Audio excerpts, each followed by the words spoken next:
Hello అందరికీ, నేను మీ చందుని. ఈరోజైతే మీతో ఒక విషయం షేర్ చేసుకోవాలనుకున్నానండి.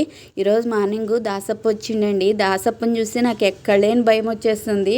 సింగిల్గా ఉన్నప్పుడు ఇంకా మా ఆయన పిల్లలు అలాంటి ఉన్నప్పుడు ఏమనిపించదు, కానీ వాళ్ళనైతే అస్సలు నమ్మకూడదండి. ఎందుకంటే నేను చిన్నప్పుడు జరిగిండే ఒక చిన్న అనుభవం అయితే మీతో షేర్ చేసుకుంటాను. మేము చిన్నగా ఉన్నప్పుడు మా ఇంటికి అయితే దాసప్పలు వచ్చిరి. గడస్తంభం పట్టుకొని ఉంటారు కదా ఆంజనేయ స్వామిని, వాళ్ళు వచ్చి ఏమైనా దక్షిణ ఉంటే వేయండి అని చెప్పి వేసేయకపోతే మీ ఇంట్లో అలా ఉంది ఇలా ఉంది, మీకు హెల్త్ బాగాలేదు, మీ ఇంట్లో మీకు అదైంది ఇదైంది, మేము బాగా చేస్తామని చెప్పి ఏదో పిచ్చి నమ్మకంతో సర్లేండి అని చెప్పి ఇంట్లోకి పిలుచుకుంటే ఇంట్లో ఆ పూజ ఈ పూజ అని చెప్పి చేసి ఆ తర్వాత ఎండు ఉంటే పెట్టండి, బంగారు ఉంటే పెట్టండి, డబ్బులు ఉంటే పెట్టండి అని అడిగిరి.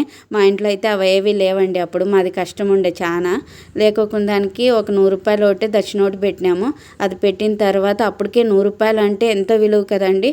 అది పెట్టిన తర్వాత ఈ డబ్బులు మీరు అడిగితే కొన్నా మీ కాళ్ళు పడిపోతాయి, చేతులు పడిపోతాయి, అవళ్ళు అవుతాయి ఇవిలా అవుతాయి అని చెప్పి మమ్మల్ని భయపెట్టి ఇచ్చేసి ఇంకేం చేయలేక సైలెంట్ అయిపోతామండి. అస్సలు మాట్లాడక మాట కూడా నోరు లేవలేదు. అలా అయిపోయిండే. ఇంక వాళ్ళు పోయిన తర్వాత మనుషులు తేరుకుంటే అందుకే భయం వేస్తుంది.